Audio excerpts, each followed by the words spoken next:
The diamond on my finger caught the light, sending sparkles dancing across the pristine white tablecloth. I couldn't help but smile, twisting the ring back and forth, still not quite believing it was there. After 10 years, Michael had finally proposed. "Emily, dear, you're positively glowing." Eleanor, my soon-to-be mother-in-law, reached across the table and patted my hand. "I'm so thrilled," Michael finally popped the question. "Lord knows, I've been dropping hints for years." I laughed, feeling a warmth spread through my chest. "Trust me, Eleanor, I've been dropping hints too. But you know Michael, always moving at his own pace." Eleanor's smile faltered for just a moment, so quickly I almost missed it. She took a sip of her tea, her perfectly manicured nails clinking against the delicate china. "Yes, well, that's my Michael. Always been a bit stubborn." Something in her tone made me pause. "Is everything all right, Eleanor?" She waved her hand dismissively. "Oh, of course, dear. It's just—" She leaned in, lowering her voice. "There's something you should know about our family. Something I probably should have told you years ago." My heart started to race. "What is it?" Eleanor glanced around the crowded restaurant as if checking for eavesdroppers. "It's about Michael's father. The story he's told you, well, it's not entirely true." I frowned, confused. "What do you mean?" "Michael said his father died when he was young." "That's what Michael believes," Eleanor said, her voice barely above a whisper. "But the truth is, his father left us, abandoned us when Michael was just a baby." I felt like I'd been punched in the gut. "What? But... Why would Michael lie about that?" Eleanor's eyes filled with tears. "He doesn't know, Emily. I told him his father died. I couldn't bear for him to know the truth." My mind was reeling. How could Michael not know something so fundamental about his own life? And why had Eleanor kept this secret for so long? Before I could ask any more questions, my phone buzzed. It was a text from Michael. "Where are you? Thought we were meeting at 2?" I glanced at my watch and cursed under my breath. "I'm so sorry, Eleanor. I completely lost track of time. I'm supposed to be meeting Michael to look at venues." Eleanor nodded, composing herself quickly. "Of course, dear. Go. We can talk more later." As I gathered my things, Eleanor grabbed my wrist. "Emily, please, don't say anything to Michael. Not yet. Let me be the one to tell him." I hesitated, torn between my loyalty to Michael and the pleading look in Eleanor's eyes. Finally, I nodded. "All right. But soon, okay? He deserves to know." Eleanor smiled gratefully. "Thank you, dear. You're going to make a wonderful addition to our family." As I hurried out of the restaurant, my mind was a whirlwind of conflicting emotions. Joy at my engagement warred with the shock of Eleanor's revelation. How well did I really know the man I was about to marry? I spotted Michael waiting outside the first venue on our list, looking handsome as ever in his tailored suit. He grinned when he saw me, pulling me in for a kiss. "There's my beautiful fiancé," he said. "Ready to start planning our future?" I forced a smile, pushing down the guilt and confusion roiling in my stomach. "Of course, let's go." As we walked into the venue, hand in hand, I couldn't shake the feeling that our perfect love story was about to get a lot more complicated. I stared at my phone, my heart sinking as I read Michael's text. "Sorry, babe. Can't make it to the florist today. Work emergency." This was the 3rd time in 2 weeks he'd canceled our wedding preparations. I sighed, tossing the phone onto the couch. The excitement of planning our big day was quickly turning into frustration and doubt. The doorbell rang, startling me out of my thoughts. I opened the door to find Eleanor standing there, a sympathetic smile on her face. "Emily, dear, I hope I'm not intruding, but I thought you might need some company today." I felt a rush of gratitude. "Eleanor, you're a lifesaver. Please, come in." As we settled in the living room with cups of tea, Eleanor asked, "So how are the wedding plans coming along?" I couldn't hold back anymore. The words tumbled out in a rush. "Honestly, they're not. Michael keeps canceling on me. It's like he doesn't even care about the wedding." Eleanor's face softened with concern. "Oh, sweetheart, I'm sure that's not true. Michael can be difficult sometimes, but he loves you." I nodded, not entirely convinced. "I know. It's just, ever since you told me about his father, I can't help but wonder what else I don't know about him." Eleanor reached out and squeezed my hand. "Emily, I'm so sorry. I never meant to cause trouble between you two. Perhaps I shouldn't have said anything." "No," I said firmly. "I'm glad you told me. I just wish Michael would open up to me more." We spent the next hour talking, Eleanor sharing stories about Michael's childhood that made me laugh and reminded me why I fell in love with him. By the time she left, I felt a little better, but the nagging doubt remained. That evening Michael came home late, looking tired and distracted. "Hey," I said, trying to keep the accusation out of my voice. "How was your work emergency?" He barely glanced at me as he loosened his tie. Oh, yeah, just a client freaking out about nothing. You know how it is." I took a deep breath. "Michael, we need to talk about the wedding. You keep canceling our appointments, and I'm starting to feel like I'm planning this whole thing alone." He finally looked at me, his expression a mix of guilt and irritation. "Come on, Em. You know how busy I am at work. Can't you handle this stuff?" His dismissive tone sparked something in me. "This is our wedding, Michael. Not just mine. It should be important to both of us." Michael's face hardened. "Of course it's important to me. I just don't see why we need to make such a big deal out of every little detail." We argued back and forth, our voices rising until we were both shouting. Finally, Michael grabbed his keys. "I need some air," he snapped, slamming the door behind him. I collapsed onto the couch, tears streaming down my face. How had we gone from the joy of our engagement to this in just a few short weeks? My phone buzzed with a text from Eleanor. "Checking in. Hope everything's okay." Without thinking, I called her back. "Eleanor?" I choked out between sobs. "Can you come over? I really need someone to talk to." "Of course, dear," she said without hesitation. "I'll be right there." As I hung up, I felt a mix of relief and guilt. I should be talking to Michael, working things out with him. Instead, I was turning to his mother for comfort. But as I waited for Eleanor to arrive, I couldn't shake the feeling that she understood me better than Michael did right now, and that thought terrified me more than anything else. The clock on the nightstand glared at me, 2:37 a.m. I rolled over, the empty space beside me, a cold reminder of Michael's absence. This was the third night this week he'd stayed out late, claiming it was just innocent fun with the guys. "Bachelor's last hurrah," he'd said with a grin that didn't quite reach his eyes. I grabbed my phone, thumb hovering over Michael's name. No, I decided. I wouldn't be that person, constantly checking up on him. Instead, I opened my messages with Eleanor. "You awake?"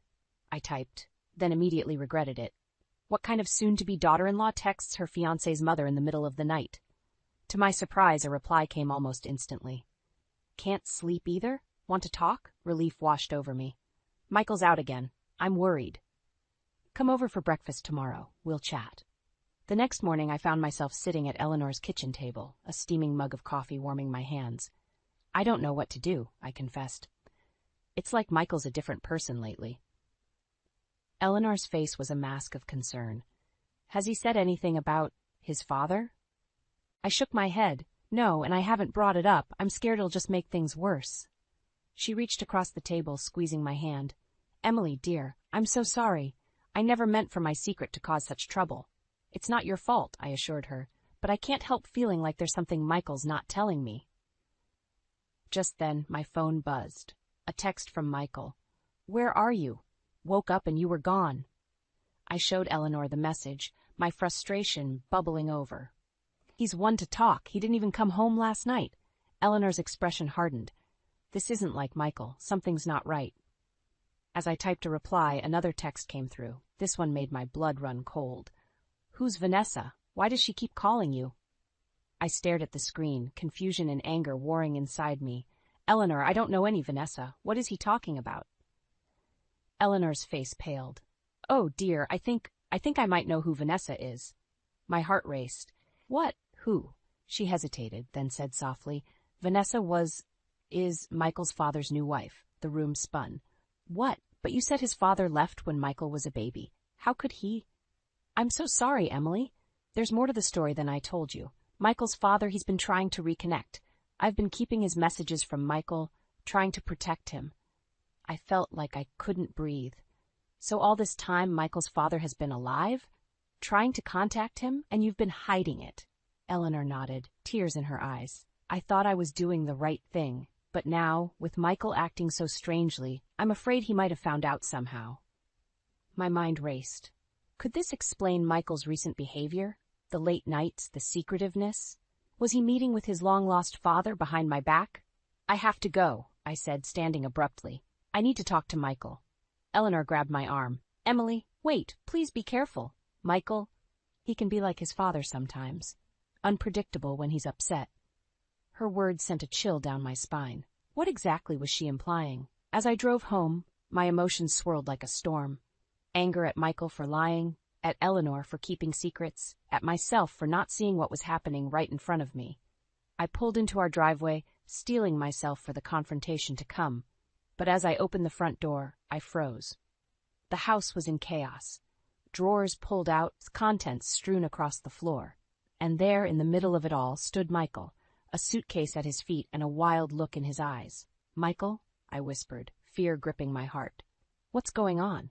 He turned to me, his face a mask of pain and fury. I know everything, Emily. About my father, about the lies, and I know you've been talking to my mother behind my back. As he advanced towards me, I realized with terrifying clarity that I didn't know this man at all. And I had no idea what he was capable of. The morning of my wedding day dawned bright and clear, a stark contrast to the turmoil in my heart. I stood before the mirror, my white dress, a ghostly reflection of the bride I was supposed to be. But all I could see were the shadows of doubt in my eyes. Last night's confrontation with Michael played on repeat in my mind. His anger, his accusations, the way he'd grabbed my arm when I tried to leave.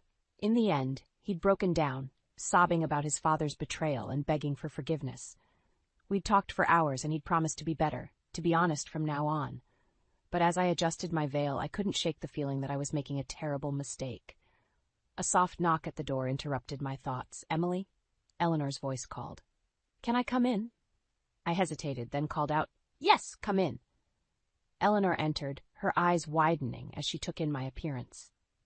Oh, Emily, you look beautiful. I tried to smile, but it felt forced.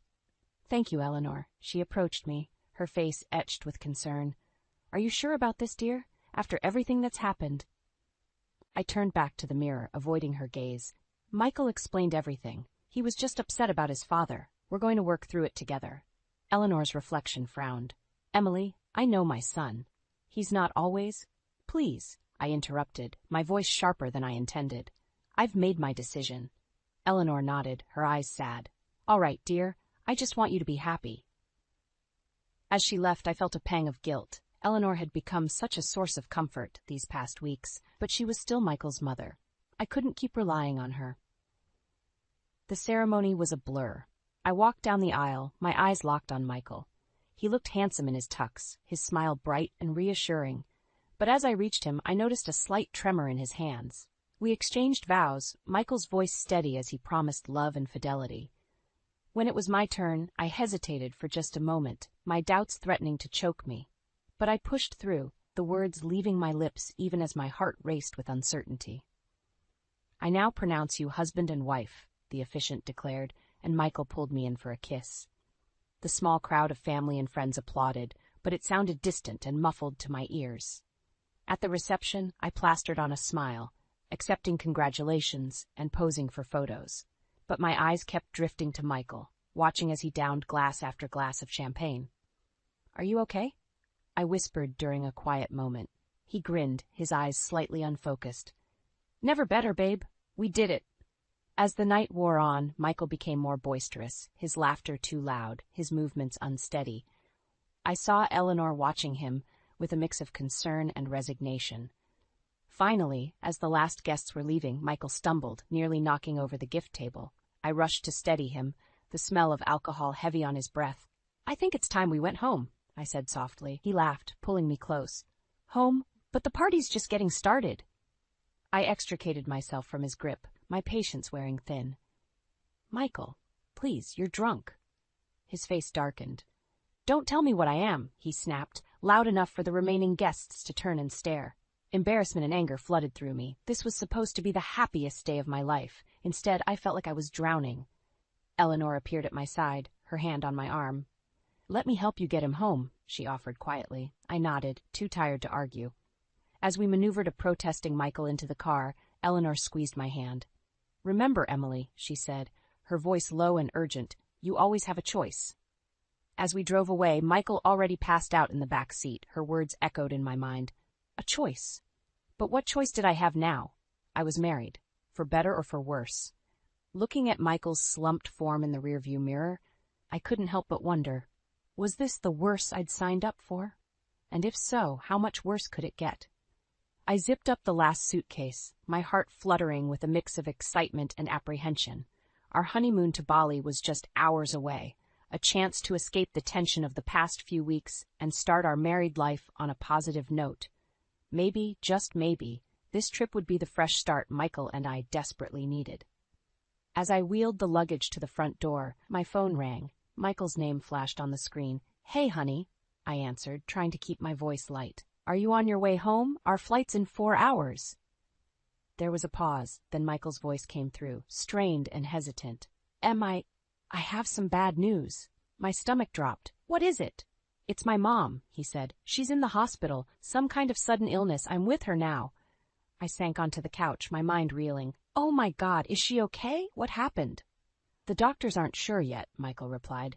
"But I don't think we can go on our honeymoon, not with Mom like this." The words hit me like a physical blow.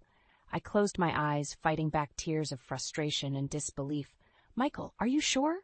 Can't your sister stay with her? We've been planning this trip for months." I know, he said, his voice rising. "But she's my mother, Emily. I can't just leave her like this." I took a deep breath, trying to calm the storm of emotions inside me. "Okay, I understand. Should I come to the hospital?" "No," Michael said quickly, then softened his tone. "No, that's okay. You stay home. I'll call you with updates." As I hung up, a nagging doubt crept into my mind.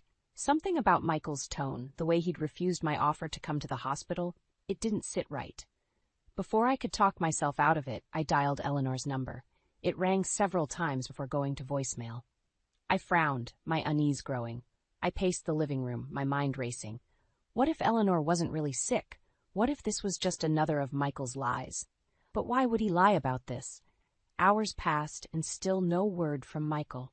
My calls went straight to voicemail. By evening, I couldn't take it anymore. I grabbed my keys and drove to the hospital. At the reception, I asked for Eleanor's room number, only to be met with confusion. "I'm sorry, ma'am," the nurse said, "but we don't have any patient by that name." My world tilted on its axis. That's impossible. My husband said she was admitted this morning." The nurse shook her head sympathetically. "I've been on shift all day. No, Eleanor has been admitted." I stumbled out of the hospital, my mind in chaos. Michael had lied. Again. But why? Where was he really? As if on cue, my phone buzzed with a text. It was from an unknown number, but the content made my blood run cold. "Your husband isn't who you think he is. Meet me at the Bluebird Cafe in an hour if you want the truth. V. Vanessa, Michael's father's new wife, the woman at the center of all this chaos." I stood in the hospital parking lot, the weight of decision heavy on my shoulders. Should I meet this mysterious Vanessa? Should I confront Michael? Or should I finally listen to that voice inside me that had been screaming for weeks, telling me to run? My fingers hovered over my phone, ready to reply to the text. In that moment, I knew my decision would change everything. There was no going back from here. With a deep breath, I typed my response, sealing my fate with 4 simple words. "I'll be there. Emily." As I got into my car, heading towards the unknown, I couldn't shake the feeling that this was more than just a ruined honeymoon. This was the beginning of the end of everything I thought I knew about my life, my marriage, and the man I thought I loved. My hands trembled as I pushed open the door to the Bluebird Cafe. The aroma of coffee and pastries did nothing to calm my frayed nerves. I scanned the room, my heart pounding, until I spotted a woman in the corner booth. She looked up, her eyes meeting mine, and I knew instantly this was Vanessa. As I slid into the seat across from her, she spoke first. "Emily, I presume? Thank you for coming." I nodded, studying her face. She was beautiful, with an air of confidence that made me feel instantly inadequate. "You said you had the truth about Michael. I'm listening." Vanessa sighed, pushing a manila folder across the table. "Everything you need to know is in here, but I warn you, it's not pretty." With shaking hands, I opened the folder. Photos spilled out. Michael with another woman, laughing, kissing. Dates stamped in the corner showed this wasn't just a one-time thing. It had been going on for months. "Who is she?" I whispered, my voice barely audible. "His secretary," Vanessa replied. "But that's not all. Keep reading." I flipped through documents, bank statements, emails, even a copy of a lease agreement. The pieces started to fall into place, each revelation more devastating than the last. He's been embezzling from his company, I said, the words tasting bitter in my mouth. And he's planning to leave the country? Vanessa nodded grimly. With her? The honeymoon cancellation? It was just an excuse. He's planning to disappear with the money and his mistress. I felt like I was drowning, gasping for air in a sea of betrayal. But why? Why tell me all this? Because, Vanessa leaned forward, her eyes intense. Michael isn't just hurting you, he's hurting everyone around him, including his father, my husband. We want to stop him before it's too late. Just then, my phone rang. Eleanor's name flashed on the screen. I answered, my voice shaky. Eleanor? Emily, dear. I've been trying to reach you. Is everything all right? Michael said you two had to cancel your honeymoon because of me, but I'm perfectly fine. The final piece of the puzzle clicked into place. I ended the call, my mind racing. She's not sick. She never was. Vanessa's expression was a mix of sympathy and determination. Now you know the truth. The question is, what are you going to do about it? I stood up abruptly, a plan forming in my mind. I'm going to confront him. And then I'm going on that honeymoon, but not with Michael. Vanessa raised an eyebrow. What do you mean? A grim smile played on my lips. I'm taking Eleanor instead. Let's see how Michael likes it when his lies catch up to him. I rushed home, my mind a whirlwind of emotions and plans. As I burst through the door, I found Michael packing a suitcase. Em, he exclaimed, surprise and guilt flashing across his face. I thought you'd be out. I was just... Packing for our canceled honeymoon? I interrupted, my voice dripping with sarcasm. Or maybe for your little getaway with your secretary. The color drained from Michael's face. What are you talking about? I threw the folder on the bed, photos and documents scattering. I know everything, Michael. The affair, the embezzlement, all of it. He lunged for the folder, but I was quicker. I snatched it back, backing away. Don't even think about it. It's over, Michael. I'm leaving and I'm taking everything we have. You'll have nothing left when I'm done. Michael's expression morphed from shock to anger. He advanced towards me, his fists clenched. You can't do this to me. I won't let you. Fear coursed through me, but I stood my ground. Try and stop me. I dare you. As Michael raised his hand, the front door burst open. Eleanor rushed in, her face a mask of fury. Michael Andrew Thompson, don't you dare touch her. Michael froze, his eyes darting between Eleanor and me. I took advantage of his confusion, grabbing my pre-packed suitcase. Come on, Eleanor, I said, my voice steady despite my racing heart. We have a plane to catch. As we walked out, leaving a stunned Michael behind, I felt a strange mix of pain, relief, and exhilaration. The life I thought I knew was over, but a new chapter was just beginning. And for the first time in months, I felt like I could breathe again. The moment I stepped through our front door, the tension in the air was palpable. Michael sat on the couch, his face a mask of barely contained anger. Our impromptu honeymoon with Eleanor had given me time to gather my thoughts, but nothing could have prepared me for this confrontation. Welcome home, Michael said, his voice dripping with sarcasm. Did you enjoy your little vacation with my mother? I dropped my suitcase, steeling myself for the battle ahead. Cut the act, Michael. We both know what's really going on here. He stood, his eyes flashing dangerously. Oh, and what exactly is that, Emily? Your affair, for starters, I spat, my voice trembling with rage. And let's not forget the embezzlement. Did you really think you could just run away with your secretary and all that stolen money? Michael's face paled, then flushed with anger. Who told you? Was it Vanessa? That meddling bitch? It doesn't matter who told me, I shot back. What matters is that it's true, isn't it, Michael? He lunged forward, grabbing my arm. You don't understand. I had no choice. I wrenched away from him, my heart pounding. No choice? You had every choice. You chose to lie, to cheat, to steal. I did it for us, he yelled, his composure crumbling. For our future, I laughed bitterly. Our future. There is no our anymore, Michael. You destroyed that the moment you decided to betray me. Suddenly the door burst open. Eleanor rushed in, followed by a man I'd never seen before. Michael's face drained of all color. Dad? He whispered, his voice small and uncertain. The man, Michael's father, stepped forward, his face a mix of sadness and determination. It's time to face the music, son. Michael's eyes darted between us all, like a cornered animal. You don't understand, any of you. I was going to make it right. I just needed more time. More time for what? I demanded. More lies? More betrayal? Eleanor moved to my side, her hand on my shoulder. Emily, dear, I'm so sorry. I never imagined Michael would go this far. As the reality of the situation crashed down around us, Michael's facade finally crumbled. He sank to his knees, tears streaming down his face. I'm sorry, he sobbed.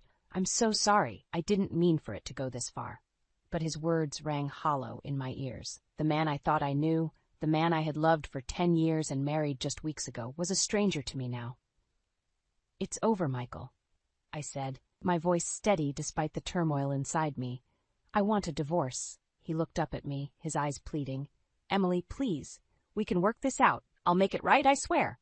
I shook my head, feeling a strange sense of calm wash over me. No, Michael, you've had your chances. I'm done. As if on cue, there was a knock at the door. 2 police officers entered, their faces grim. Michael Thompson? One of them said. We have a warrant for your arrest on charges of embezzlement and fraud. As they read him his rights and led him away in handcuffs, I felt a complex mix of emotions. Relief, sadness, anger, and an overwhelming sense of loss. The life I thought I had, the future I had planned, it was all gone in an instant. Eleanor wrapped her arm around me as we watched Michael being driven away. What will you do now, dear? She asked softly. I took a deep breath, feeling both terrified and strangely liberated. I don't know, I admitted. But for the first time in a long time, I feel like I can finally start living for myself. As the police car disappeared around the corner, I realized that this wasn't just the end of my marriage. It was the beginning of a new chapter in my life, one filled with uncertainty, but also with the promise of freedom and self-discovery. The courthouse loomed before me, a monument to the end of my marriage and the beginning of my new life. I took a deep breath, steadying myself for what lay ahead. Eleanor's reassuring hand on my shoulder gave me the strength to push open the heavy doors. As we entered the courtroom, I saw Michael for the first time since his arrest. He looked haggard, his once confident demeanor replaced by a shell of a man. Our eyes met briefly, and I felt a twinge of something. Not love, not anymore, but a complex mixture of pity, anger, and regret. The proceedings began, a blur of legal jargon and formalities. I barely registered the words until the judge addressed me directly. Mrs. Thompson, do you wish to make a statement before the court renders its decision? I stood, my legs shaky but my resolve firm. Yes, Your Honor. As I faced the courtroom, I saw not just Michael, but the faces of those whose lives he'd affected, his parents, our friends, even his former secretary, who looked as broken as I felt. 10 years ago, I fell in love with a man I thought I knew, I began, my voice growing stronger with each word. I built my life around him, dreamed of a future with him, but that man never truly existed. Instead, I married a stranger, a liar, a cheater, a thief. Michael flinched at my words, but I pressed on. I stand here today not just as a victim of his crimes, but as a survivor. I've lost my marriage, my trust, and the future I thought I'd have. But I've gained something too, the truth and the strength to face it. I turned to Michael, meeting his gaze head-on. I forgive you, Michael. Not for your sake, but for mine. I refuse to let your betrayal define me or my future. As I sat down, I felt a weight lift from my shoulders. The judge's verdict came swiftly. Michael was sentenced to prison for his financial crimes, and our divorce was granted. Outside the courthouse, Eleanor enveloped me in a tight hug. I'm so proud of you, Emily, she whispered, her voice thick with emotion. I pulled back, studying her face. Eleanor, I don't know how to thank you for everything. She smiled, her eyes glistening with unshed tears. Oh, my dear, you don't need to thank me. Your family, no matter what. Those words, so simple yet so profound, broke something open inside me. I began to sob, releasing all the pain, anger, and fear I'd been holding on to for so long. Eleanor held me, her presence a balm to my battered soul. As my tears subsided, I realized something fundamental had shifted within me.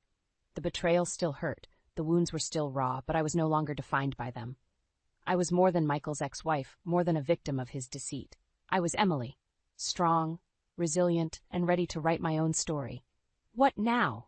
Eleanor asked gently as we walked away from the courthouse. I took a deep breath, feeling the warm sun on my face and the promise of possibility in the air. Now I start over. I find out who I am without Michael, without the lies and the doubt. Eleanor squeezed my hand. And you won't be alone. I'll be right here every step of the way. I smiled, feeling a genuine spark of hope for the first time in months. I know. And that means more to me than you could ever know.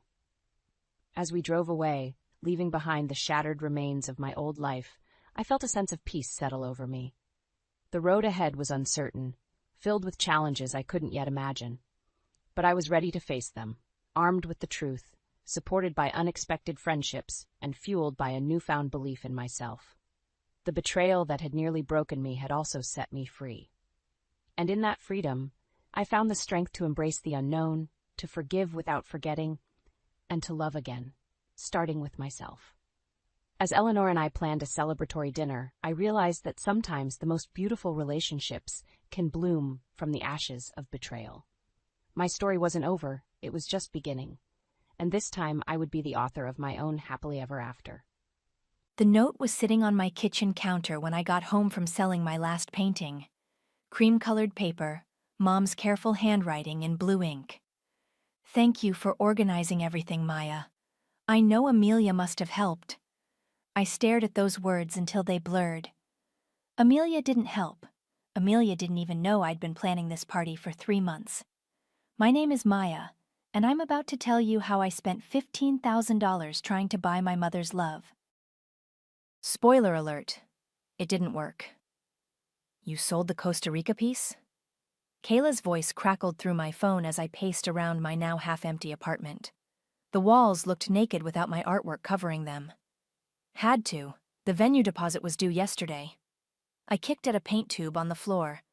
Mom's 60th only happens once, right? Maya, honey, you canceled therapy for this party. You liquidated your savings. You postponed your dream trip to Costa Rica. For what? I walked to my laptop and pulled up the party planning spreadsheet. 67 line items. Rooftop venue with city views. Live jazz quartet. Custom floral arrangements. Open bar. 3-course dinner for 40 guests. Every detail perfect. She's going to love it, I said, more to convince myself than Kayla. When she sees what I put together, when she realizes I did this all myself. What you did all yourself, not Amelia. Right. Not Amelia. But even as I said it, something twisted in my stomach. Because I knew my family. I knew how these things went. Remember my college graduation? I asked Kayla. The one where your mom spent the whole dinner talking about Amelia's promotion? Or my art show last year, the one where Mom showed up 20 minutes late because Amelia needed help picking out curtains. Kayla sighed. So why are you doing this? I looked at the note again.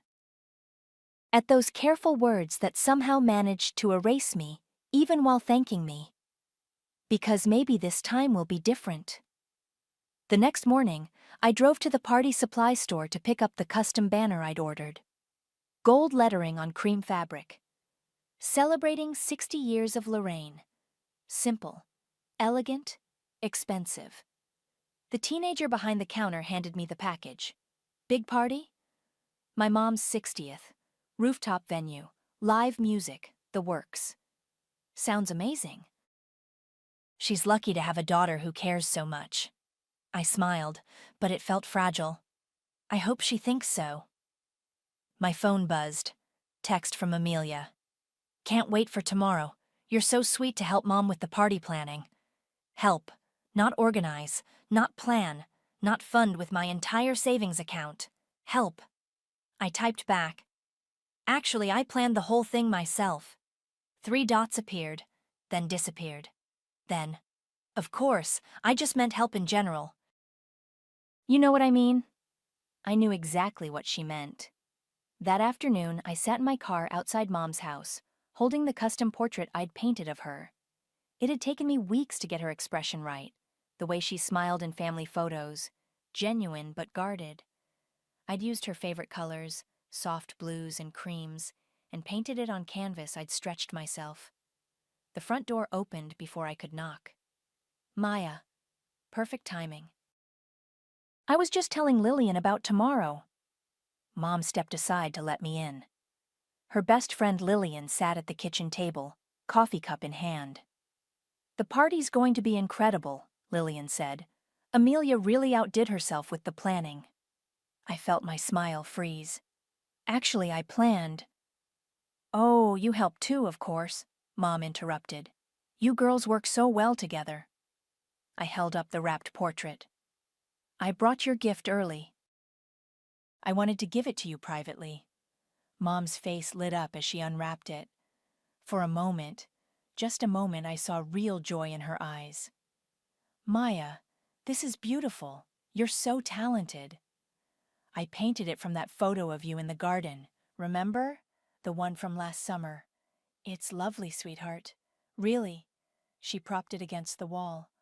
"I'll have to find the perfect spot for it." Lillian leaned over to look. "How nice. You should do one of Amelia next." She'd love that. And just like that, the moment was over. I drove home with my hands shaking on the steering wheel. Tomorrow would be different. It had to be.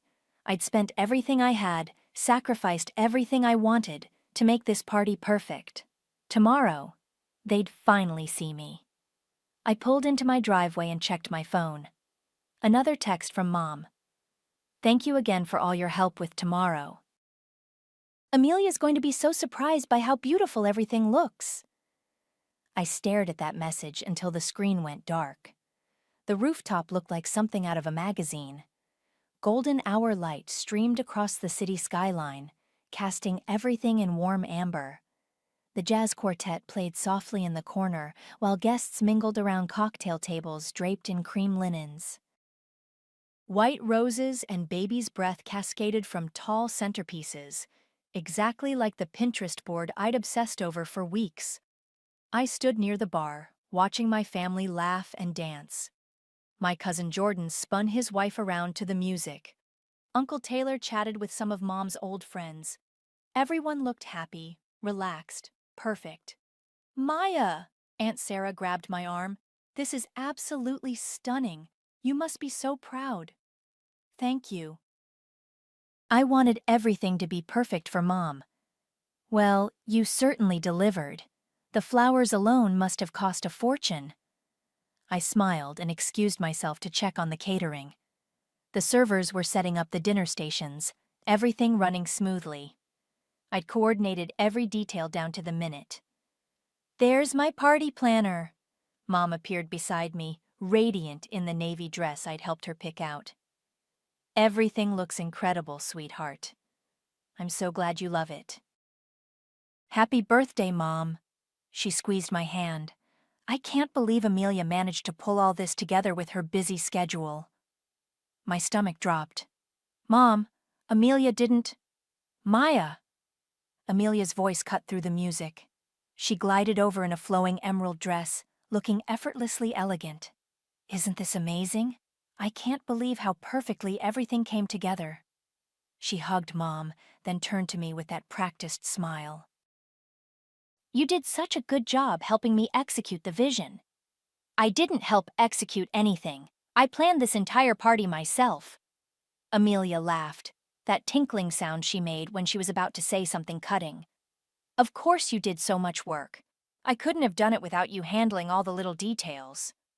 Little details, like the venue, the catering, the music, the flowers, everything. "Actually," I started, but Mom was already being pulled away by Lillian. "Lorraine, you have to meet my daughter's friend. She's in event planning, too." I watched them walk away, leaving me standing there with Amelia. "You look tense," she said, adjusting one of the centerpieces. "Try to enjoy yourself. This is Mom's night." "I know it's Mom's night. That's why I spent 3 months planning it." We both did our part. She smiled at a passing waiter. "Oh, excuse me, could we get more champagne at table 6? The waiter nodded and hurried off. Amelia turned back to me. "See? Teamwork." I walked away before I said something I'd regret. The dinner was perfect. The salmon was cooked exactly right, the wine pairings were spot on, and the chocolate cake I'd special ordered from Mom's favorite bakery got rave reviews. I sat at the family table watching everyone enjoy themselves, feeling a cautious hope building in my chest. Maybe this was it. Maybe this was the moment everything changed. "Ladies and gentlemen," Mom stood up, tapping her champagne glass with a fork. "If I could have your attention for just a moment." The rooftop fell quiet except for the soft jazz still playing in the background. "I want to thank you all for being here tonight to celebrate with me. 60 years feels like both a lifetime and no time at all." She paused, looking around at the faces gathered around her. "But I have to say, I'm overwhelmed by the love and effort that went into making this evening so special." I held my breath. When I think about what it means to have family, I think about people who put others before themselves. People who work quietly behind the scenes to make magic happen. She raised her glass. "Amelia, sweetheart, this party is absolutely perfect. You've outdone yourself." I'm so lucky to have a daughter who would go to such lengths to make her mother feel loved. The applause erupted around me, but it sounded muffled, like I was underwater. I watched Amelia stand up, graciously accepting the praise, her face glowing with humble pride. "Oh, Mom, you know I'd do anything for you," Amelia said, her voice carrying across the rooftop. "Family comes first, always." More applause. Someone whistled. Jordan raised his glass. "To Amelia, for being such a devoted daughter." To Amelia. The glasses clinked around me. I sat frozen, watching my sister bask in the recognition for work I'd done, money I'd spent, dreams I'd sacrificed. "Maya helped too," Amelia added, almost as an afterthought. "She's always so good with the little details." A few people nodded politely in my direction, before turning their attention back to Amelia, who was now telling a story about how challenging it was to coordinate everything with her demanding work schedule. I excused myself to the bathroom and locked the door. In the mirror, I looked pale, hollow-eyed, like a ghost at my own party. My phone buzzed. A notification from Facebook. Mom had posted a photo of the family table, everyone raising their glasses to Amelia. The caption read, "My amazing daughter Amelia outdid herself tonight. So grateful for her thoughtfulness and love. Blessed Charcher family, Chart's 60th birthday." 43 likes already. Comments pouring in. "Amelia is such a sweetheart. What a thoughtful daughter. You raised her right, Lorraine." I stared at that post until my hands started shaking. I couldn't sleep. Every time I closed my eyes, I saw Amelia's face glowing in the candlelight as everyone toasted her. I kept checking Facebook, watching the likes climb on Mom's post. 67 now. Each one felt like a knife twist. My phone rang at 2 a.m. Kayla. "I saw the post," she said without preamble. "Are you okay?" "I'm fine." "Maya." "I'm not fine. I'm the opposite of fine. I just spent $15,000 to watch my sister get credit for my work." Again. "What are you going to do?" I stared at the ceiling. "Nothing. What can I do? Correct every person who comments? Post my bank statements as proof? Actually, that's not a terrible idea. Kayla, I'm serious. You have receipts, you have emails, you have 3 months of planning documents. And I'll look like a bitter, jealous sister if I post them. Or you'll look like someone telling the truth." After she hung up, I opened my laptop and started scrolling through old photos. There it was. My high school graduation. Mom's Facebook post. "So proud of both my girls today." Amelia's Dean's List achievement and Maya's graduation. What a day.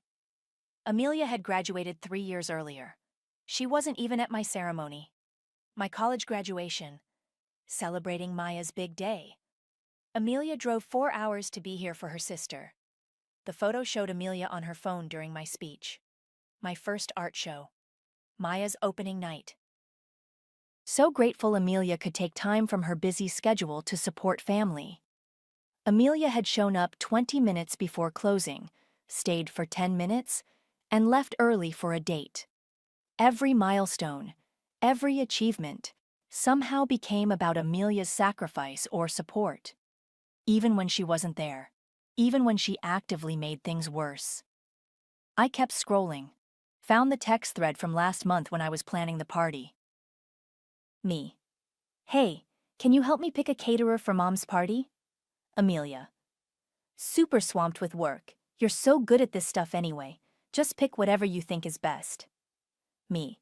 What about flowers? I'm torn between roses and peonies. Amelia. Either works. You have great taste. BTW, try to keep things low-key so the family image stays coordinated. You know how you can be. How I can be. Meaning what? Caring too much? Trying too hard? Actually showing up? I screenshot the conversation and kept digging. Found the email thread with the venue coordinator. Every single message from my email address. Found the payment confirmations, all from my bank account. Found the vendor contracts, all signed by me. My phone buzzed. A Facebook notification. Someone had commented on Mom's party post. Lawrence Phillips. Just like old times. Invisible Maya strikes again. Lawrence. We'd gone to high school together. He'd seen this dynamic play out at every school event, every family gathering, every birthday party for 18 years. The comment had 3 likes already. I clicked on his profile. He was a journalist now, working for some online magazine. His bio said he specialized in untold stories and overlooked voices. Before I could stop myself, I was typing. Me. Hey Lawrence, saw your comment on Mom's post. Want to hear the real story? He responded within minutes. Lawrence. Always. You free to talk? We ended up on a video call that lasted 2 hours. I showed him everything. The bank statements, the planning emails, the vendor contracts, the pattern of credit stealing that went back decades. This is wild, he said, leaning back in his chair. You've been documenting this your whole life without realizing it. I wasn't documenting anything. I was just living. Maya, you need to tell this story. Not to me, not to a journalist. You need to tell it yourself. What do you mean? Make a video. Post it yourself. Let people see what really happened. I can't do that to my family. What did they just do to you? After we hung up, I sat in my empty apartment, surrounded by the spaces where my paintings used to hang. The walls looked like missing teeth. I opened my laptop and clicked on the camera icon. The red recording light blinked at me. Hi, I said to the camera, then stopped, started again. My name is Maya, and I want to tell you about what it's like to be the discarded daughter. I talked for 23 minutes straight. About the party, about the money, about the pattern. About selling my art and canceling therapy and giving up Costa Rica. About watching my sister take credit for my work while my mother smiled and applauded. I showed the receipts, the bank statements, the emails, the Facebook posts going back years. When I finished, my face was streaked with tears I didn't remember crying. I stared at the upload button for 10 minutes. Then I clicked it. The title read, What It's Like to Be the Discarded Daughter, My Story. I closed the laptop and went to bed. When I woke up 6 hours later, the video had 847 views. By noon, it had 12,000. By evening, it had 89,000 views and 3,200 comments. This is my story, too. I thought I was the only one. You're so brave for speaking out. Make this into a podcast. I'm sending this to my therapist. My phone was ringing non-stop. Texts from numbers I didn't recognize. Friend requests from strangers. And one missed call from Mom. I let it go to voicemail. The voicemail was 3 minutes of Mom sobbing. Maya, honey, please call me back. I don't understand why you did this. People are saying horrible things about our family. About me. Please, we need to talk. This isn't like you. Call me. I deleted it and opened my laptop. The video had hit 150,000 views overnight. The comment section was a mix of support and chaos. This gave me chills. I'm the Maya in my family too. Your sister sounds like a narcissist. Why are you airing your family's dirty laundry online? This is so fake. Nobody spends $15K on a birthday party. That last comment made me laugh. I screenshot my bank statement and posted it in the replies. My phone rang. Kayla. Girl, you broke the internet. I just saw your video shared in 4 different Facebook groups. Is that good or bad? Depends. How do you feel about BuzzFeed wanting to interview you? What? Check your email. Also, someone from Good Morning America reached out. And there's a woman named Sarah from some podcast network. I opened my email. 47 unread messages. Interview requests, collaboration offers, people sharing their own stories. One subject line made me stop. Your video saved my relationship with my daughter. I clicked it. Dear Maya, I watched your video this morning and immediately called my youngest daughter to apologize. I've been doing to her what your mother did to you, always praising her older sister, always making her feel invisible. Thank you for opening my eyes. We're going to therapy together next week. Jennifer. My hands were shaking as I scrolled through more emails. Story after story of people recognizing themselves, their families, their pain in my words. Maya, you there? Kayla's voice pulled me back to the phone. Yeah, sorry. This is insane. People are actually listening. Of course they're listening. You told the truth. When's the last time you heard someone be this honest about family dysfunction? My phone buzzed with a text from an unknown number. Hi Maya, this is Rebecca from BuzzFeed. Would you be available for a quick call today about your viral video? Before I could respond, another text came in. Maya, it's Jordan. We need to talk. Can you call me? Jordan, my cousin who was at the party, who saw everything. I called him back immediately. Maya, thank God. I've been trying to figure out how to reach you since I saw your video. Are you calling to yell at me? Because I'm getting enough of that from... No. I'm calling to apologize and to tell you that you're not crazy. I sat down hard on my couch. What? I saw what happened at the party. We all did. When your mom gave that toast, my wife literally turned to me and said, "Didn't Maya plan this whole thing?" But nobody wanted to say anything because, family drama. So you all just watched Amelia take credit? We're cowards, Maya. I'm a coward. I've watched this happen to you for years and never said anything because it was easier to stay out of it. I could hear him take a shaky breath. But watching your video, seeing you lay it all out like that, I can't pretend anymore. You've been getting screwed over by this family your whole life, and we all enabled it by staying quiet. Jordan, I'm not done. I posted on Facebook this morning, told everyone that you planned and paid for that entire party. That Amelia didn't lift a finger, that we all owe you an apology. I pulled up Facebook and found his post. It was long, detailed, and completely honest about what he'd witnessed. It already had 62 likes and 23 comments. Thank you, I whispered. Don't thank me yet. Your mom is furious. She's been calling everyone in the family, trying to do damage control. Says you're having some kind of breakdown. Of course she is.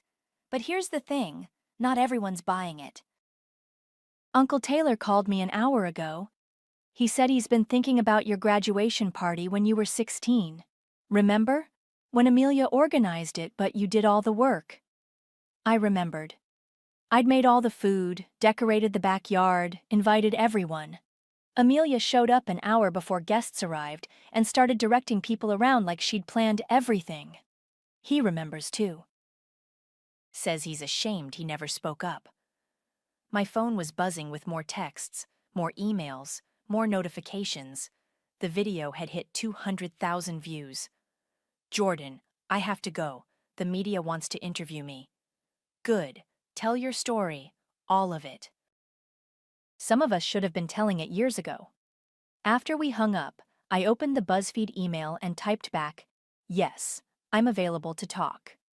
Within an hour, I was on a video call with Rebecca, a young journalist with kind eyes and a notebook full of questions. "Walk me through the party planning process," she said. "Start from the beginning." I told her everything. The 3 months of coordination, the vendor meetings, the sleepless nights worrying about details. The $15,000 that represented my entire savings, my Costa Rica fund, my emergency money. "Do you have documentation of all this?" I shared my screen and showed her the email threads, the payment confirmations, the contracts. She took screenshots of everything. "This is incredible, Maya. You essentially have a paper trail proving your entire story." I wasn't trying to build a case. I was just trying to throw my mom a nice party. And instead, you documented a pattern of emotional abuse that's been going on for decades. The word abuse hit me like a slap. I wouldn't call it abuse. What would you call it? I stared at her through the screen, at my own face in the small video window. I looked tired, older than my 32 years. "Invisible," I said finally. "I'd call it being invisible." The BuzzFeed article went live at 6 a.m. By 8 a.m., my video had jumped to 400,000 views. By 10 a.m., my phone was completely unusable from all the notifications. The family group chat was on fire. "Mom, Maya, please call me. We need to discuss this privately." Uncle Taylor, "Lorraine, I think we need to have an honest conversation about how Maya's been treated." Aunt Sarah, "This is getting out of hand. Maya, take the video down." Jordan, "Sarah, did you even watch it? She's telling the truth." Aunt Sarah, "That's not the point. This is family business." Jordan, "Family business that's been hurting Maya for decades while we all look the other way." I scrolled through dozens more messages. The family was splitting into camps, those defending Mom and Amelia, and those finally acknowledging what they'd witnessed but never addressed. Notably absent from the chat, Amelia herself. My phone rang. Unknown number. "Maya, this is Dr. Patricia Williams from the Today Show. We'd love to have you on tomorrow morning to discuss your viral video about family dynamics." What? The Today Show? "Your story is resonating with millions of people. We think it's an important conversation about family favoritism and emotional neglect." Before I could answer, another call came in. Then another. CNN. Good Morning America. 3 different podcast networks. I turned my phone off and opened my laptop. The video had 600,000 views now. The comments were overwhelming. "I'm 45 and just realized I'm the discarded daughter in my family. Sending this to my therapist. Thank you for putting words to my experience. Your mother's Facebook post made me sick. The gaslighting is real. I'm the Amelia in my family and I'm horrified. Going to apologize to my sister right now." That last comment stopped me cold. I clicked on the profile.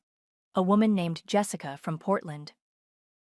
Her recent post read, "After watching Maya's video, I realized I've been taking credit for my sister's work our entire lives. I called her this morning to apologize, and we talked for 3 hours. We're meeting for coffee tomorrow. Thank you, Maya, for showing me what I couldn't see." My doorbell rang. I looked through the peephole, a delivery guy with a massive flower arrangement. The card read, "Thank you for your courage, from a fellow discarded daughter in Ohio. Rachel." Over the next hour, 5 more deliveries arrived. Flowers, chocolates, a bottle of wine, a care package with tea and bath bombs. All from strangers who'd watched my video and wanted to show support. My phone buzzed with a text from a number I didn't recognize. "Maya, this is Antonio, Amelia's fiancé. Can we talk? I think you're being really unfair to your family. They love you." I stared at the message. Antonio, who'd barely spoken to me at the party except to make condescending comments about my artistic lifestyle. I typed back, "Unfair how? By telling the truth?" There are two sides to every story. Your family is devastated. Where was this concern when I was devastated? When I spent my life savings on a party and watched my sister take credit. 3 dots appeared, then disappeared. Then, you're right to be upset. Maybe we could grab coffee and talk about it? I always thought you were the more interesting sister anyway. I screenshot the message immediately. Antonio, who was engaged to Amelia, was now trying to... What? Flirt with me? Console me? Play both sides? Another text came in. I mean it. You've got this fire that's really attractive. Amelia's been pretty boring lately. I screenshot that one too. My phone rang. Kayla. Please tell me you're seeing all this support pouring in for you. It's insane. People are sending me flowers. The Today Show wants me on tomorrow. Are you going to do it? I don't know. This is getting so big. What if I'm making a mistake? Maya, listen to me. You told your truth. That's not a mistake. The fact that it's resonating with hundreds of thousands of people means you're not alone in this experience. But my family... Your family had 32 years to treat you right. They chose not to. Now you're choosing to speak up. After we hung up, I opened the family group chat again. New messages had poured in. Mom. Maya, I'm getting calls from reporters. Please stop this. Cousin Lisa. Just watch the video. Maya, I had no idea it was this bad. Aunt Sarah. Lisa, don't encourage this. Maya needs to take responsibility for her part in the family dynamics. Jordan. Sarah, what part? Being generous? Caring too much? Trying too hard to earn love she should have gotten freely? Uncle Taylor. I've been thinking about Maya's sweet 16, and her college graduation, and her art show opening. Sarah, we failed this girl. Aunt Sarah. Taylor, you're being manipulated by a one-sided story. Jordan. It's not one-sided when she has receipts for everything. I scrolled up and saw that someone had added a new person to the group chat. Amelia. Amelia. I can't believe you're all discussing me like I'm not a person. Maya, we need to talk. This has gone too far. Me. Where have you been for the last 24 hours while everyone else was dealing with this? Amelia. I've been trying to figure out how to fix this mess you've created. Me. The mess I created by telling the truth? Amelia. By airing our private family business online for strangers to judge. Jordan. Amelia. Maybe the real mess is how Maya's been treated all these years. Amelia. You don't understand our relationship. Maya has always been dramatic. She's always needed more attention. I stared at that message. Always been dramatic. Always needed more attention. I opened my camera app and hit record. Hi everyone, it's Maya again. I wanted to address something my sister just said in our family group chat. I held up my phone, showing Amelia's messages. This is what gaslighting looks like. When you speak up about being hurt, you're called dramatic. When you ask for basic recognition, you're accused of needing too much attention. I posted the video as a follow-up to my original one. Within an hour, it had 50,000 views and counting. My phone rang. Mom again. This time, I answered. Maya, thank God you answered. Mom's voice was shaky, desperate. We need to fix this. People are calling me at work. Strangers are messaging me on Facebook. This has to stop. Hi, Mom. How are you doing? How was your birthday party? Did you enjoy it? Silence. Maya, don't be like this. You know I appreciated everything you did. Do I? Because your Facebook post said Amelia did everything. I didn't want Amelia to feel left out. You know how sensitive she is about these things. I laughed, and it came out sharp. Amelia is sensitive about being left out? Mom, do you hear yourself? This isn't like you, Maya. You're usually so understanding. So mature about these situations. You mean I usually stay quiet while you erase me? I never erased you. You're being dramatic. There it was again. Dramatic. Mom, I have to go. I'm doing the Today Show tomorrow morning. You're what? Maya, no. You cannot go on national television, and I hung up. My laptop was pinging with new email notifications. I opened them to find something incredible. Business inquiries. A gallery in New York wanted to feature my work. A greeting card company wanted to license my designs. 3 different art collectors had reached out after seeing my paintings in the video. But the email that made me stop breathing was from a woman named Patricia Chen at the Morrison Foundation. Dear Maya, I watched your video and was moved by your story. I'm writing to inform you that the Morrison Foundation would like to offer you a $50,000 grant to establish an art foundation for under-recognized female artists. Your story embodies exactly the kind of overlooked talent we aim to support. Please call me at your earliest convenience. $50,000. More than 3 times what I'd spent on the party. I called Patricia immediately. Maya, I'm so glad you reached out. Your video has been shared in our office all morning.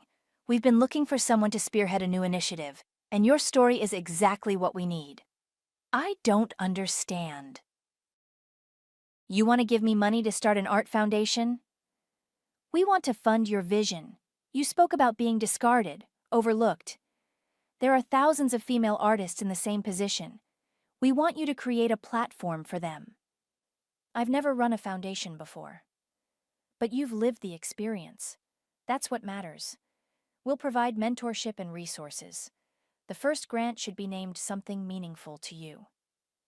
I knew immediately. The Discarded One grant. Perfect. Can you come to New York next week to discuss details?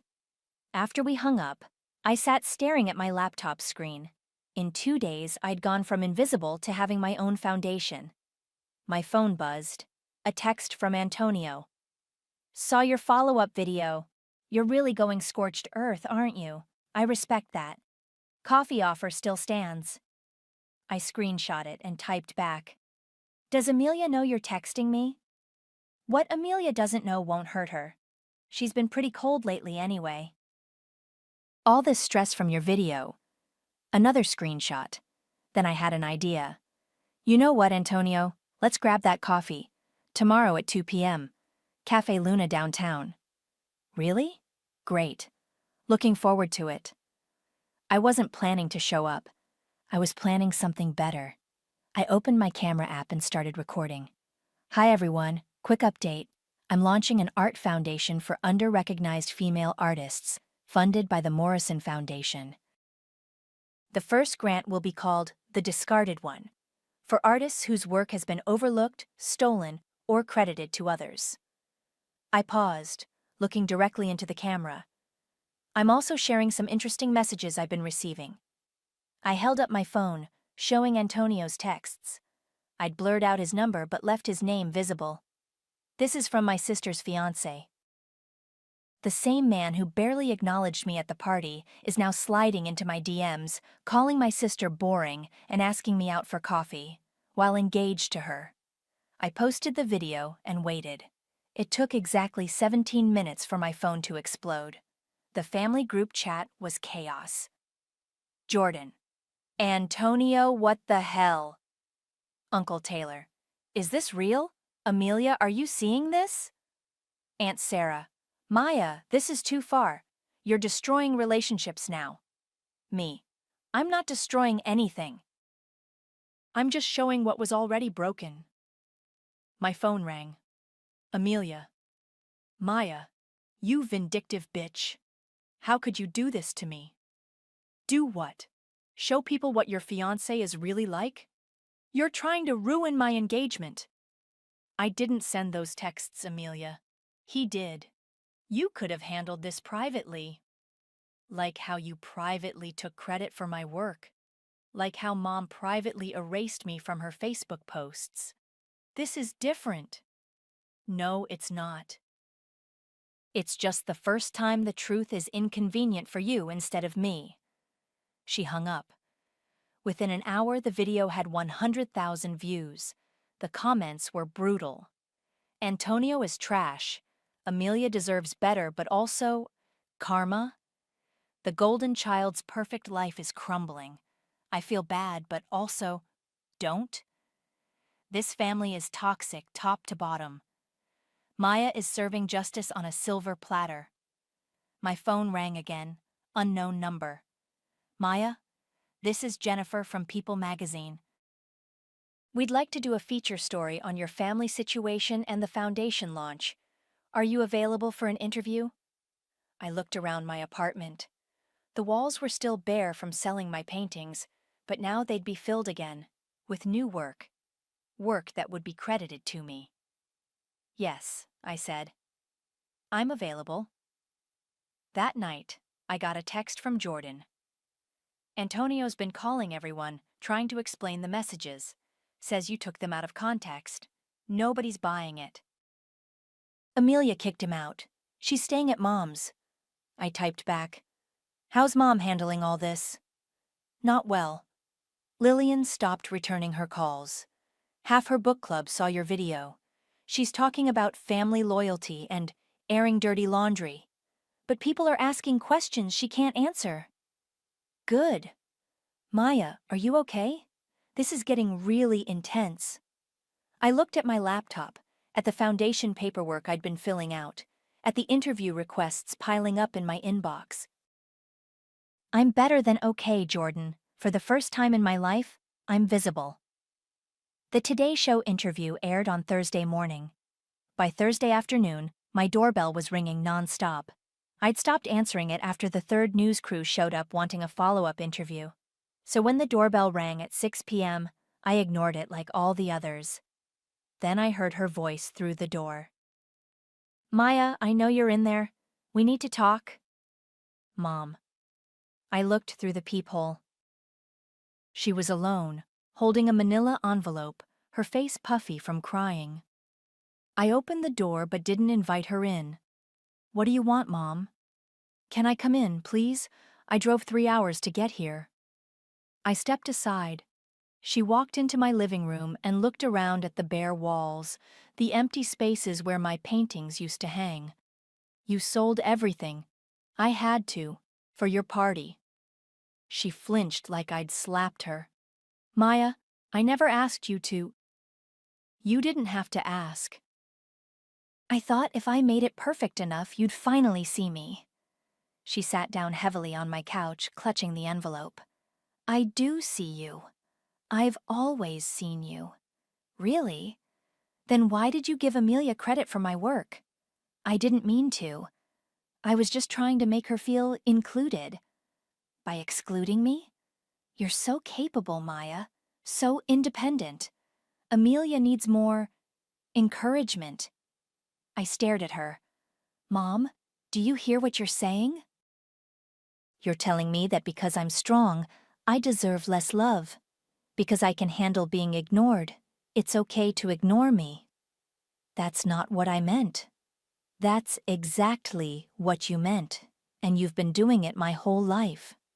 She opened the envelope and pulled out a stack of papers. I brought these for you. I looked closer. They were printouts of Facebook comments, news articles, interview requests. All about me. I've been reading everything, she said quietly. All the comments on your video, all the articles, all the people saying they relate to your story. And I realized I don't know my own daughter. She handed me a printed comment from someone named Sarah in Michigan. Maya's story is my story. I'm 28 and I've never felt good enough for my mom because my sister is the easy one. Watching Maya speak her truth gave me permission to speak mine. Another one. I'm a mother of 2 daughters, and Maya's video made me examine my own behavior. I've been unconsciously favoring my older daughter because she's more outgoing. I called my younger daughter today to apologize. There are thousands of these, Maya. Thousands of people saying you saved them, helped them, made them feel less alone. I set the papers down. Why are you showing me this? Because I need you to know that I see it now. I see what I did to you, what we all did. It's too late for that, Mom. Is it? She reached into her purse and pulled out her phone. I want to make this right. She opened Facebook and started typing. I watched her compose a post, delete it, start over. What are you doing? I'm telling the truth. Finally. She showed me her phone.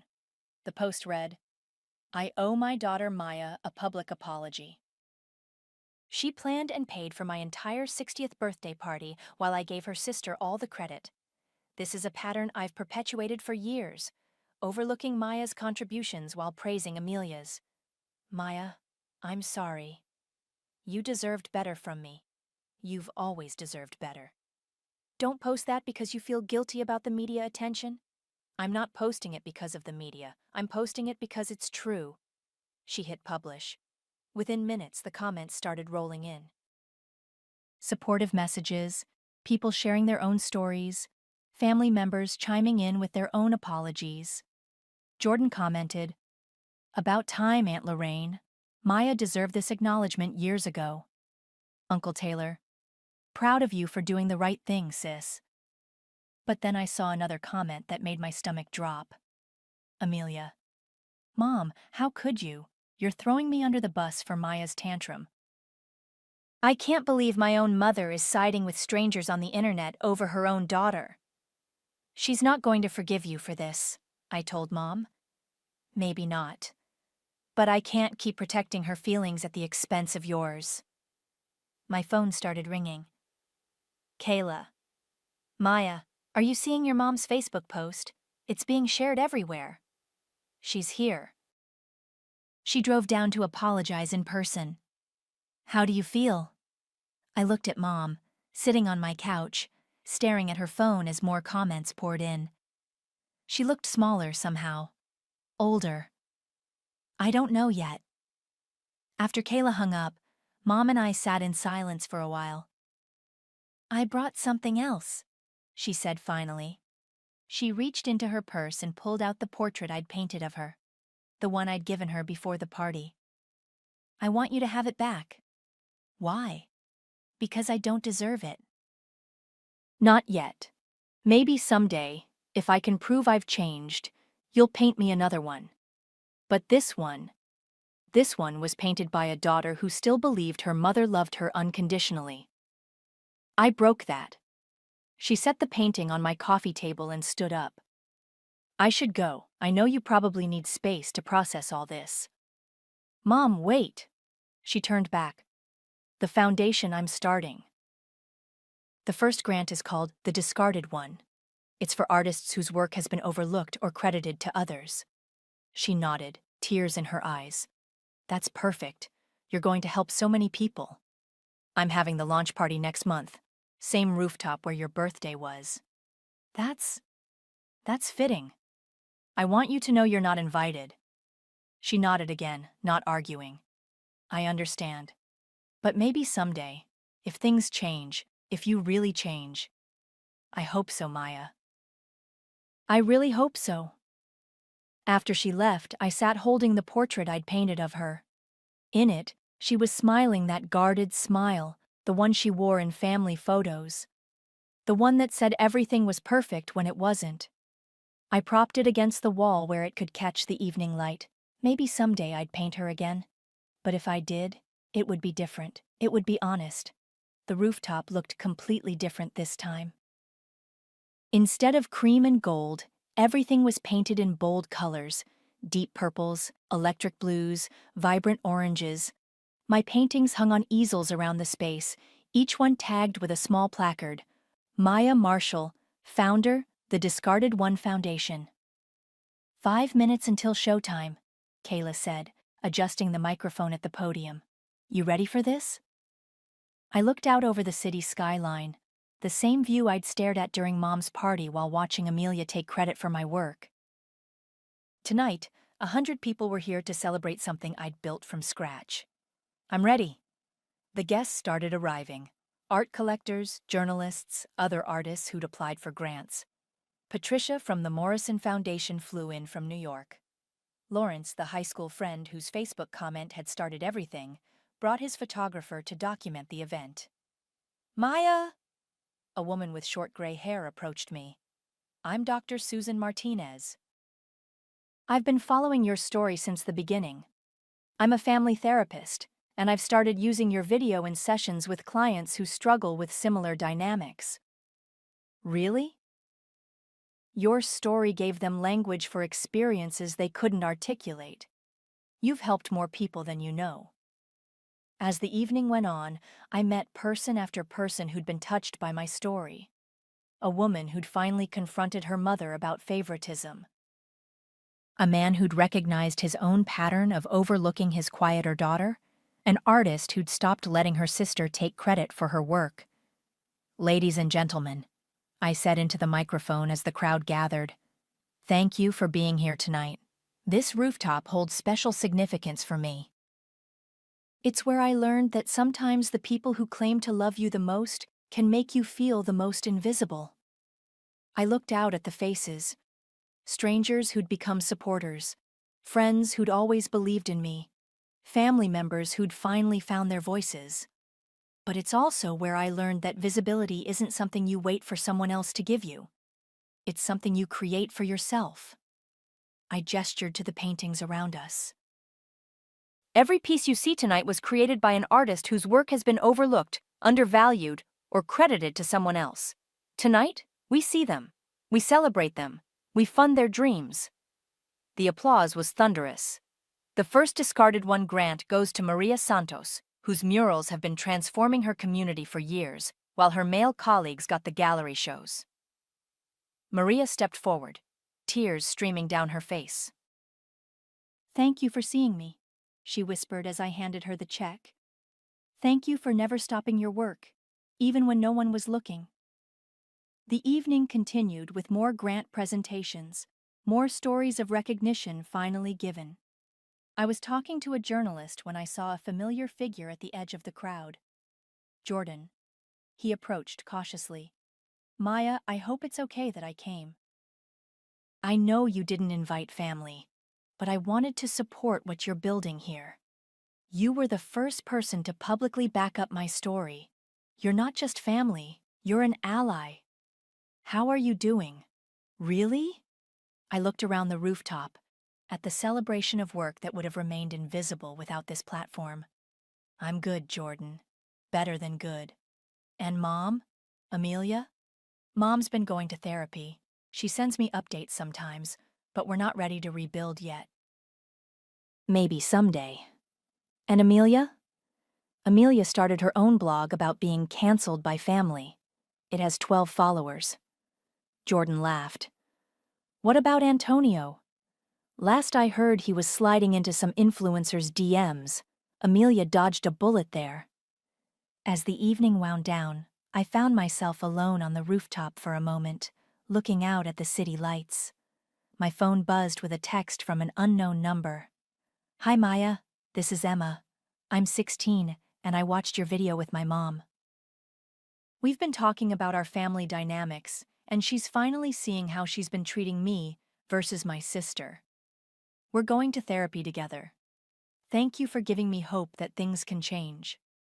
I screenshot the message and added it to the folder on my phone labeled, Why This Mattered. It had over 3,000 screenshots now.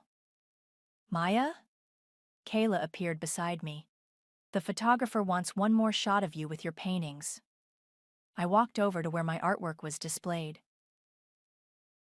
Pieces I'd created over the years, finally hanging in a space where they were seen, appreciated, credited correctly. Can you tell us about this one? The photographer asked, pointing to a canvas covered in overlapping silhouettes. It's called The Invisible Ones, I said. I painted it before all this happened, when I still thought being overlooked was just my normal. And now?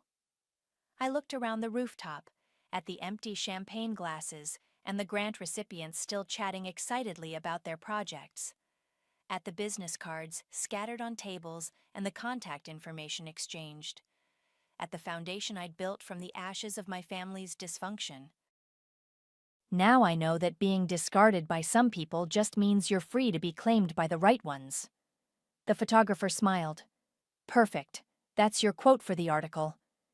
As I helped clean up, I found a handwritten note that someone had left on the registration table. Dear Maya, I'm the mom who wrote to you months ago about apologizing to my daughter. We're here tonight together. She's applying for next year's grant. Thank you for saving our relationship. Jennifer and Katie. I looked around the room until I spotted them, a middle-aged woman and a young artist, both wearing paint-stained clothes, both beaming as they looked at the displayed artwork. I walked over to them. Jennifer. I'm Maya. I got your email months ago. Jennifer's eyes filled with tears. You changed our family. Katie's been invisible for so long and I didn't even see it. Katie, who looked about 25, smiled shyly. Your video made me realize I wasn't crazy. That I deserved to be seen. You do deserve to be seen. Both of you. As the last guests filtered out, I stood alone on the rooftop one final time. The same space where I'd been erased was now the birthplace of something that would ensure other people never felt invisible again. My phone buzzed. A text from Mom. Saw the photos from tonight online. I'm proud of you. I know I don't have the right to say that yet, but I am. I typed back, thank you. Then I added, I'm proud of me too. Turns out, the best way to build a family is to start with the ones who were never invited to the table in the first place.